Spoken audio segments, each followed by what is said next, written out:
พื่อนพระลูกนี่นะเพื่อนบ่แค่แขกเราไปใส่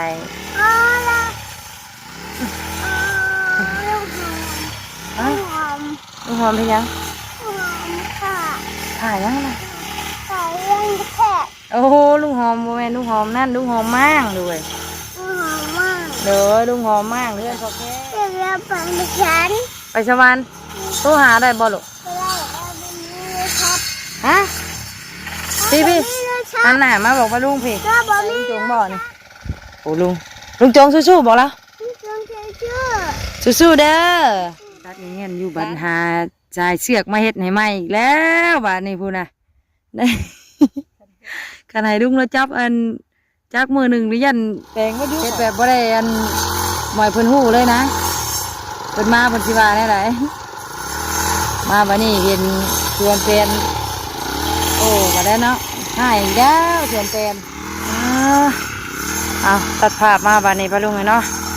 คือจึงว่าเป็นแน่บัดนี้เนาะจึงว่าเป็นหูเป็นตาพี่น้องเอ้ยโอเคนี่ตัดหญ้าเปลี่ยนจงแต่พี่ไปฮอดพุ่นพี่น้องเลยเนาะไผลูกนะไผตัดหญ้านะลุงโอ้ยลุงจงมาตัดหญ้าบ่นี่บ่ลูกลุงจงเขามาตัดหญ้าให้เชื่อบ่นี่ผู้เจ้าเพิ่นบ่มาพี่น้องเอ้ยเอาเข้ามาลักตัดหญ้าเพิ่นเนาะหลังจากให้ลุงเพิ่นผลว่าแขวเล็กตัดหญ้าให้พี่น้องเอ้ยเนาะหันมาอีกทีบ่อยู่แล้วป้าลุงเอ้ยหันมาอีกบ้านนี้อยู่ในสวนแม่น้องเชอพี่เนาะทางลุงจงกันเลยเนาะโอ้ยใช่หมวกมันก็ตามตาแม่เด็กเลยไม่ใช่หมวกนี่โอ้ใช่ไม่ใช่หมวกน้องไอ้ทำใส่บ่ได้น้อย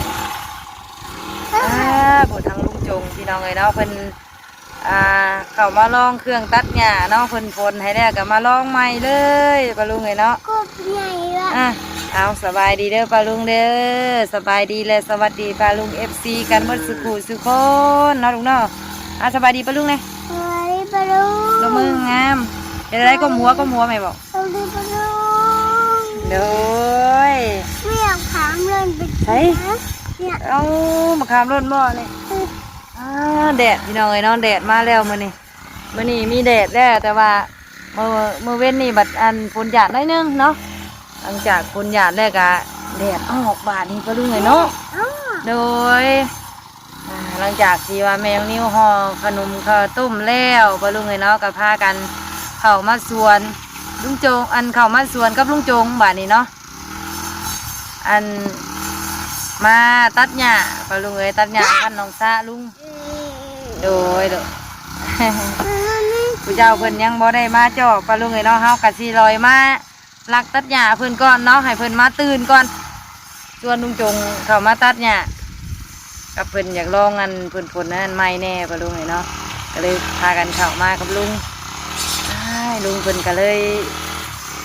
เสียสละเวลาป้าลุงเอ้ยเนาะมาเฮ็ดเวียงให้เฮาเลี้ยงน้ำเราถุงหนึ่งพี่น้องเลยเลี้ยงน้ำเราถุงหนึ่งเนาะวินเนาะเลี้ยงกาแฟถุงหนึ่งกะเฮ็ดลุงจงนี่เนาะวินโอ้ลุงจงคนดุเอ้ยค่ะลูกซ้ำถาเพิ่นขนมซุปพี่น้องเลยเนาะฮะอยากไว้น้ำตื้อด้วยไปน้ำตื้อไปเมื่อเอาขาดเด้อเด้อฮอนแดดได้ลูกฮอนแดดจะเมื่อแล้วจะไปต้องมาเมย์เด้อบันเด้อเด้อเกี่ยวบ่เขาก็งามเลยพี่น้องเลยนี่มันมีจีกับกล่องนะเบิ่งเนาะนี่เขาปลาเชื่อเบิ่งดูน่ะเขาปลาเชื่องามแบบนี้เนาะโดยโอ้ยวินเนอร์เอ้ยเอาใส่เกลือปถือเลย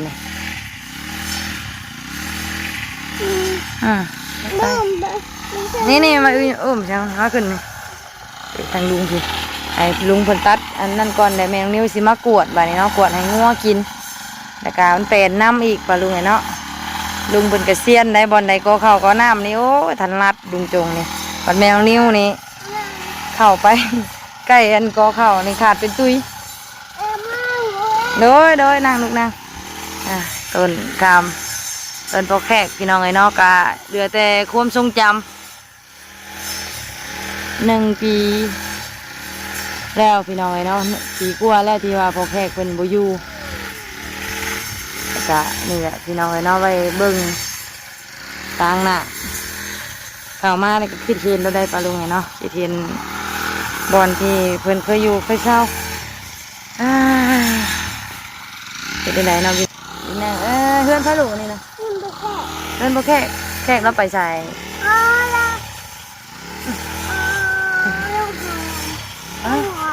ลุงหอมเป็นยังถ่ายยังไงโอ้โหลุงหอมโมเมนลุงหอมนั่นลุงหอมมั่งด้วยเด้อลุงหอมมั่งเพื่อนพ่อแขกเพื่อนพ่อแขกบอลนี่นะพ่อแขกเราไปใส่บอกปลาลุงพี่หันหน้ามาพี่พ่อแขกไปใส่ไปสวรรค์ตู้หาได้บอลลูกฮะพี่หันหน้ามาบอกปลาลุงพี่ตู้หาบ่ได้บอขี่รถไปหาได้บอแล้วคือบ่มาจ้ะแล้วบ่มีรถโอ้ยเนาะพอแขกนี่เนาะไปป้าร้านเนาะเป็นก็ยังจำได้พี่น้องเนาะยังจือเลยพี่เนอร์มายังมาจำดีเฮ้ยมุมเมาทะเลดินนานนั่นเฮ้ยดูเสียงปากเป็นโบจ้ะดินนานส่งแป้งแม่กับลุงเลยนี่คนรอในแป้งหน้าแล้วนะคนรอมานั่งให้กำลังใจลุงจงบ่นี่โอ้ลุงจงสู้ๆบอกแล้วสู้ๆเด้อร้านทาอยู่นี่นี่เขาไปซื้อกันงามๆปะลุงเนาะไก่สีออกแล้วกำลังกลมไก่สีกลมแล้วนี่นี่ที่ยังไงเนาะน้ำกำลังเสพอดีเลยกำลังสีกลมได้นี่เนาะนี่กำลังที่ยังไงน้ำโดยน้ำก็เย็นเลยวินเนอร์กินน้ำเนื้อกินไปเมื่อกินไปเผื่อลุงละตัดเนี่ยเพราะว่าหญ้ามันยาวพี่น้องไงเนาะยาวเลยตัดหญ้ามันสีเขียวใบพัดเด้มันก็เลยเขาตัดหญ้าแน่ก็ลุงเนาะอันผู้ใดบ่สำนานแห้งกระเตกคือแมวนิ้วนี่มาตัดเท่านึงแล้วมันตัดบ่ได้ปะลุงเนาะมันเกี่ยวใบพัดก็เลยยาตอนนั้นก็เลยตอนนี้มาเห็นลุงจงมาเห็นมนุษย์เลยนั่น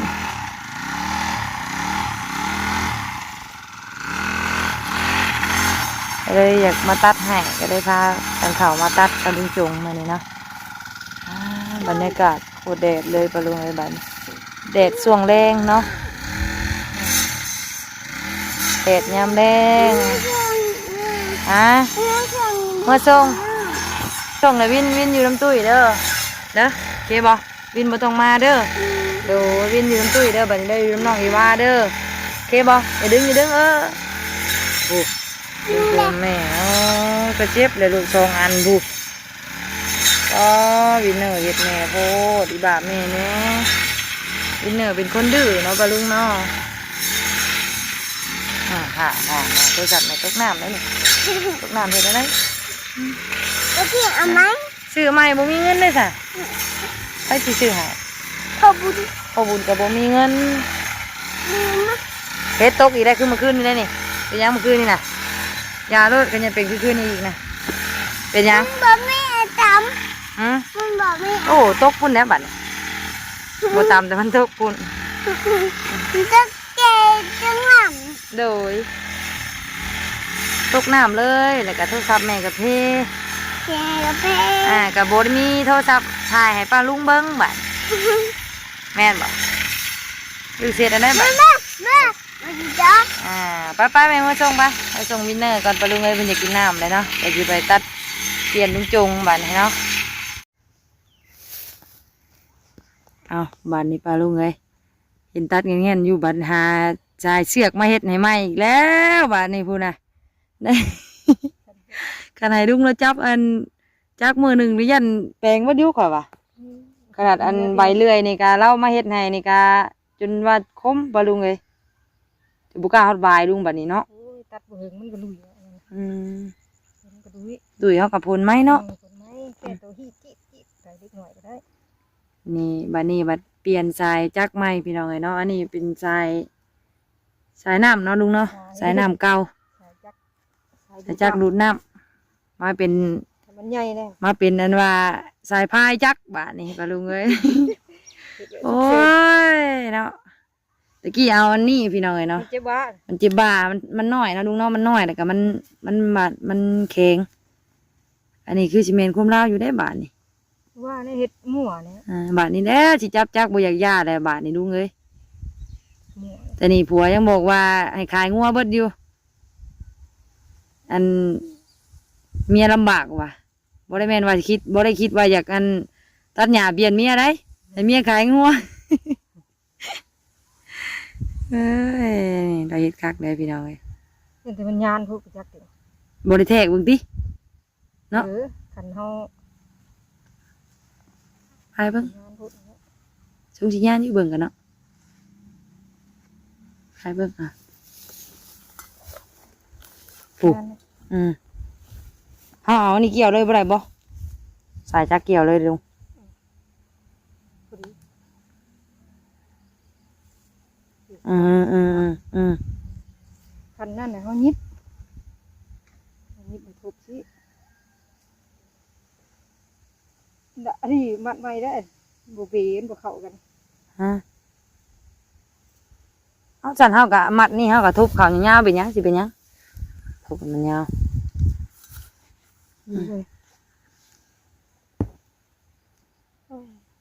สีเวลาได้ติตัดผ่านมาเป็นง่าย โอ้ยนี่แกย้อนเจ้ามาจับมาบายนะยังเป็นแต่ตัดแน่นะจักนี่นะไปแปลงบางหนึงนี่กะเบิด6-7 เซนก็สิได้มานี่ก็บรรลุเอาอีกแล้วเนาะลุงบัดสายบรรลุเอาอีกแล้ว โอ้ยมันบ่ขนาดนั้นหรอก เห็นว่าบรรลุตีเนาะลองเบิ่งบาดนี่พอดีบ่บาดนี่ยานอีกบ่ พอดี พอดีบ่เอาลองเบิ่งพี่ทางนี้ก็ตัดบ่ได้พี่น้องเอ้ย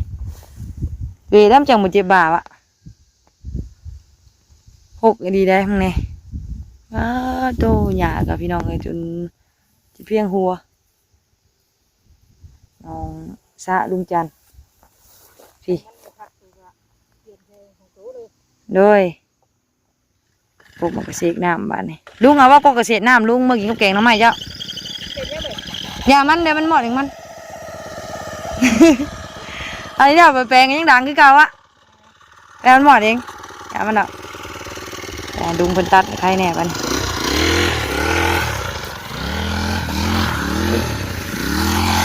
เนี่ยลุง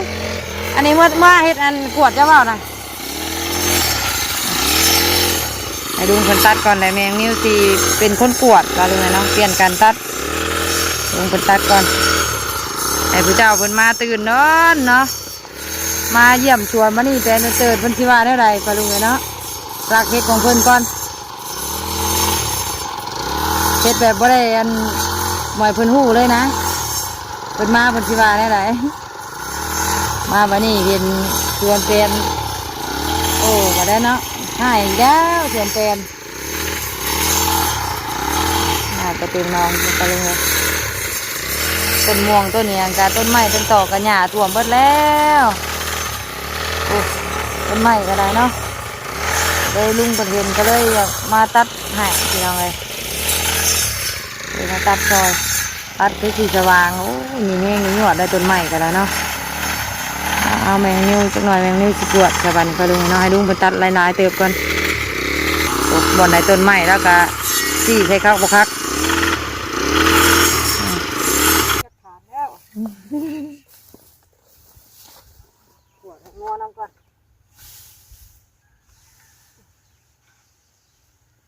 งัวกะจักสิกินบ่กินแล้วเนาะลุงเนาะ นี่มันจะ เดี๋ยวเราหยาแก่แล้ว มันเลือดทีนี้ เรามันก็เนาะเอากันเนาะ มันบุกินกับปวดไว้จุดเรื่องว่าหยามันแก่เลย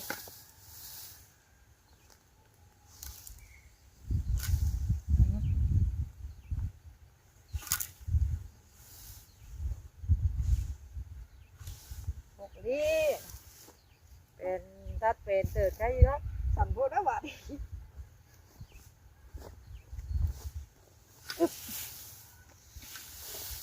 ตัดให้งอกินน้องมันก่อนถ้ามันสิกิน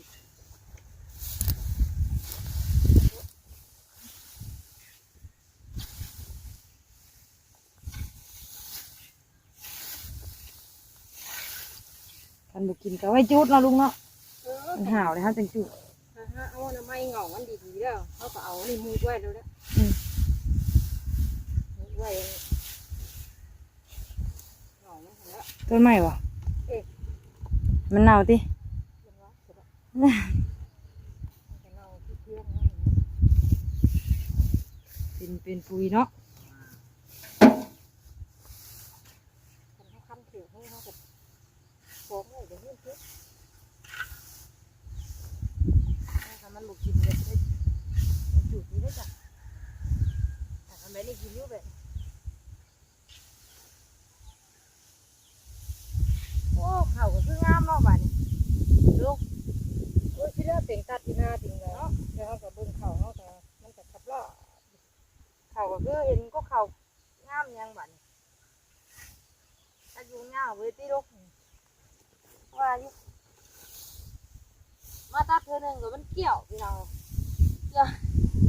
ยวไอ้พัดมันตัดที่มองเนี่ยว่ารัดสอบว่า มัน ยาได้ตัวนิ้ว ตัวเด้งจักไม่ได้ช่วงมัน มามันบ่เข้าไอ้ลุงมันก็เป็นแบบว่ามันยาวเลยแหละเขาตัดหญ้าเว้ยไง ตัวเด้งจักไม่ได้ช่วงมัน เกี่ยวเขาเดี๋ยว เด้งแห้งมันจะขี้ไหลเด้งแห้งมันยาก เลี้ยงแห้งเลยบัดย่า มันต่ำมากต่ำมากต่ำคนดีนี่แหละเสีย เอ้ย เวลาเขาเห็ดซี่เด็กแขนเขามันถูกไหล เขาต้องเว เขาต้องเขาหันตัวลูกเว่มาประมาณเขาเว่แล้วก็อาจารย์มันก็บ่เงียงหรอกแต่ว่าเขาความหมายได้เขาก็นี่รถสินะเขาเห็ดซี่แบบเขายุ่งใช่ยุ่ง บัดแรกก่อนสติบอกแล้วไหม คำว่ามันมีแต่พวกเบียร์มันหันแล้วมันบอกนี่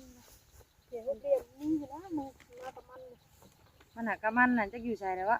บ่ตัวเห็นอยู่จักเห็นไม่ฟังดิรอบนี้ ลองมาบัด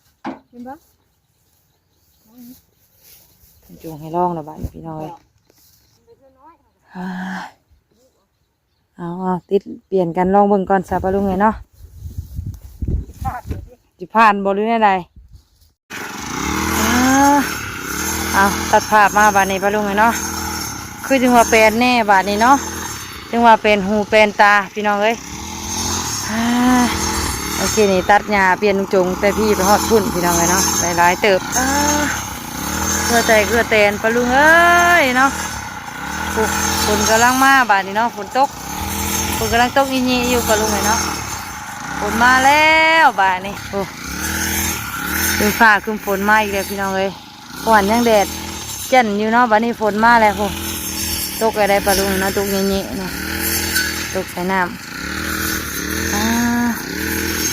คือจังว่าเป็นหูเป็นตาสบายหูสบายตาป่านนี้เนาะจักอยู่มันว่ามันเป็นหักบ่อยากเฮ็ดพี่น้องเลยเนาะ หักบ่ได้เฮ็ดมาลุงเติมพลังก่อนพี่น้องเลยเนาะขนมกระซุกพอดีเมื่อกี้นี่แล่นน้องเมื่อเอาหยาเมื่อให้งัวเลยลองซีมันก่อนปะลุงเลยเนาะเป็นจังใดขนมเฮาสีสันพี่น้องเลยขนมเข่าดอกดินป้านี่ปลาลงเลยเนาะสุกแล้วนี่ตาปลาลงเลยเนาะกินแต่กินอยู่เด้อนี่นี่ปลาลงเลยเนาะเติมพลังสู่ต่อคนกะชิมาอะไรบาทนี่เนาะ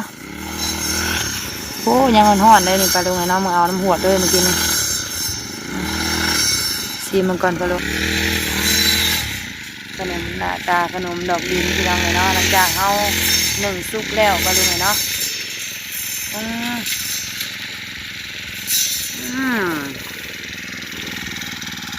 แอบอยู่บริเวณหวานปานใดพี่น้องตุ้ยเป็นบริเวณหวานเพราะว่าเราบ่มักหวานตุ้ยกินพี่น้องบ่หวานได้แอบอยู่ปลาลุงเนาะสีสันก็งามงามสีม่วงอ่อนๆเนาะนั่นมีจะม้อยบาทเนี่ย มันบ่ บ่ มันเมื่อย รับเองวะ เมื่อยเหรอเรียบร้อยแล้วเหมือนที่ลุงมันเจองานหนัก ใช้งานหุ ใครงานหนักอ่ะมากินก่อนยังเบิ่งมันค่ะมันเรียบร้อยก็ไม่เรียบร้อยเมื่อยพี่น้องเลยบ่อยากหวานไปไหน โอ้ยพอดีเลย พอดีมาหวานแห้งเอาเติมพลังก่อนเอาสวัสดีพอกันคลิปหน้าเด้อปลาลุงไอ้เนาะคลิปนี้ก็ลำลาปลาลุงเพียงสำนีก่อนคือจังหวะเป็นเติดบาดนี้เนาะลุงเล่นเตะบานก็ได้เด้อสำนีเด้อเนาะเอาสบายดีเด้อพี่น้องเด้อ